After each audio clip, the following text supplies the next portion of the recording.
Well, here's another update on the F3 project I got going on here.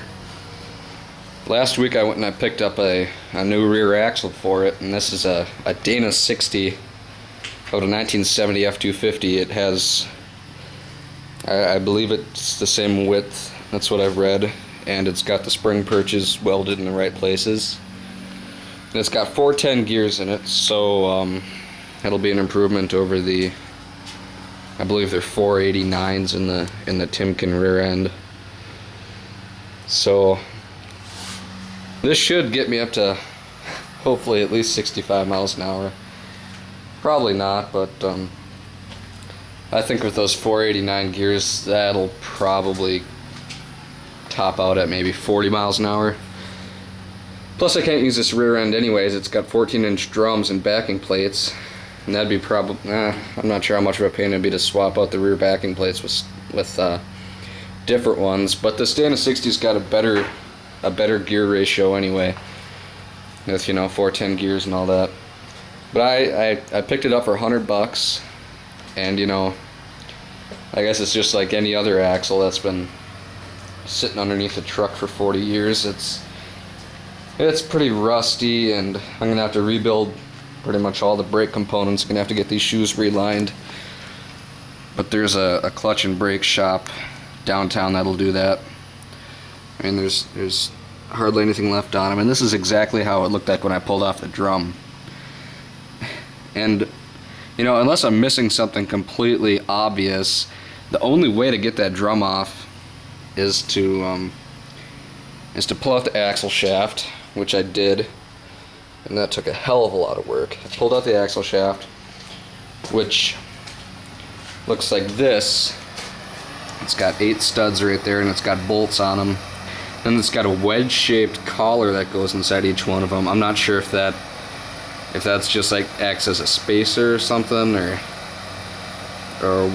how that works. But it's got, you know, little wedge-shaped collars inside of there. Actually, I've got all the studs out of this side here. That was a lot easier to get those studs out of that side.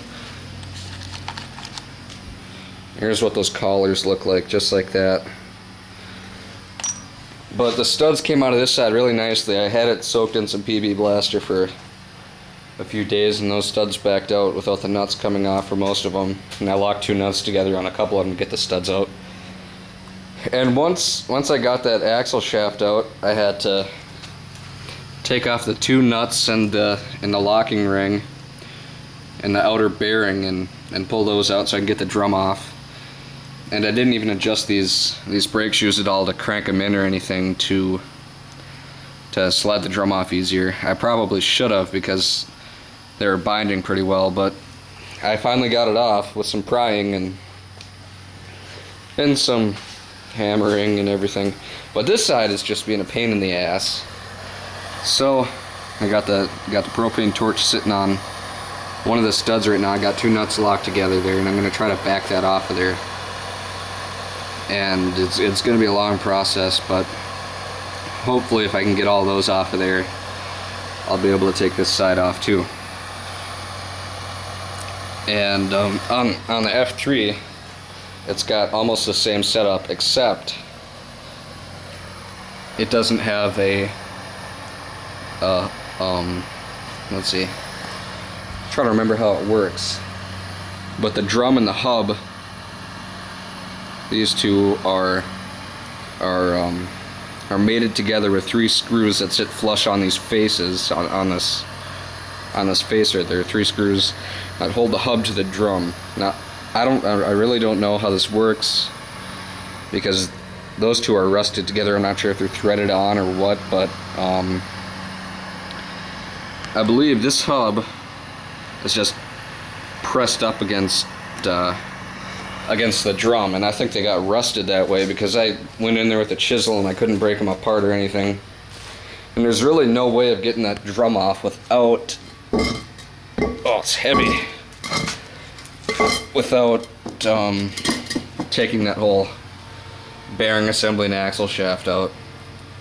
So it was really a pain in the ass. But if you see, There's no way you could get that drum off there without taking that hub off. And the hub and the drum are stuck together, so I guess that's just another thing I get to use the torch with. So that's what I've been doing on this truck. I'm not sure if I had a video up since I tore all the wood out of here, but I've got all the wood out of there now. And it was a lot easier to work on this rear end and work on trying to loosen it up once I had all the wood out of there. And I also took the drive shaft out, and they say online other guys who are doing the swap have to shorten the shaft 2 inches because the Dana 60 from the center of the axle tubes to the U-joint on it is 14 inches, whereas the Timken is 12 inches. So I'm gonna have to shorten the drive shaft 2 inches in order to make it fit. And I'm not sure how much it's gonna cost. I'm gonna have to go to a machine shop or a welding shop and get a quote for cutting, welding, and rebalancing. And actually, there is some adjustment on the shaft right there, but unless when the shaft was installed, it was stretched all the way out, which I'm certain it wasn't. If it was stretched all the way out when it was installed there, the play on this is 2 inches, so I would be able to use the shaft, but if it was all the way out, all that grease on there would be covered in dirt and that crap, but it wasn't. This shaft was all the way shortened, so I'm gonna have to get this shaft shortened 2 inches so I can put that on there, and that should work out. But other than that, it should almost be a direct bolt in. But I'm probably gonna take out about half of the leaf springs back here, maybe lower the ride height by 2-3 inches or something, because it's got 22 leaves. I guess you can't see it right there. The top half of them are relief springs, which hit against these brackets here. Those are, in case I don't know what the hell you'd haul that you'd compress 22 freaking springs, but I don't know, maybe a house or something. But I'm probably, I'm not sure which ones I'm going to take out yet, but I am going to take out quite a few of them because this is a heavy-duty 3/4 ton truck. The suspension's probably going to be able to hold up to about 1.5 tons, but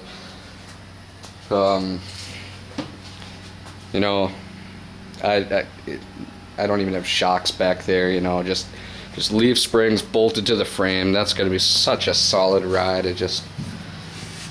I couldn't hardly pull this axle apart and put it all together like that, because I have yet to be able to compress the suspension at all. It doesn't move. But in the LMC catalog, you can buy 3-inch lowering springs for the front, and those fit the F1 and F2. I'm not sure if they'd fit the F3. I'll have to go to FordTrucks.com, and ask about that there. But 3-inch lowering springs would be cool, because if I drop the rear end down 2 inches and the front 3 inches, I'll have a nice little rake to it, So I'll have to look into that. And I ordered front brake cylinders because you cannot get rebuild kits for the ones that came stock. You can't get rebuild kits for these. Plus they're kind of pitted in there. I guess I could hone them, but still, the guy at the parts store said I wouldn't want to use them. So I ordered whole new cylinders, and I'm going to put those in. And it's kind of a shame because I rebuilt the rear ones before I knew that I had to swap out the rear axle, so I've got brand new cylinders back there. And I tried to see if those would fit the front, but of course they don't, because why would Ford build 2 different types of cylinders if they could only get away with using one? So I guess that's the second update on the F3, and I'm hoping tomorrow I'm gonna try to get the rest of those U-bolts loosened up. I've got a breaker bar here with an impact socket on it, and I don't have an air compressor. I borrowed the socket from a friend, because I actually broke one of those. I broke a regular socket with this impact, or with this breaker bar before, so I figured an impact socket will be a little bit tougher, So I'm gonna try that, and hopefully I can get this rear end out of here tomorrow. I mean, it's probably not going to work out that way. I suppose I could just cut the U-bolts out, because I'm probably not going to be able to reuse them anyways, because I'm going to be taking out a few of the springs on each side, so they'll be too long anyways. So I mean, I really don't like cutting stuff up unless I'm certain I can replace it without problems, you know. But other than that, that's pretty much all I've been up to. I think I'm gonna give a shot at this stud here and see if I can pull it out. But other than that, I'll make another video if I get more done. So talk to you guys later.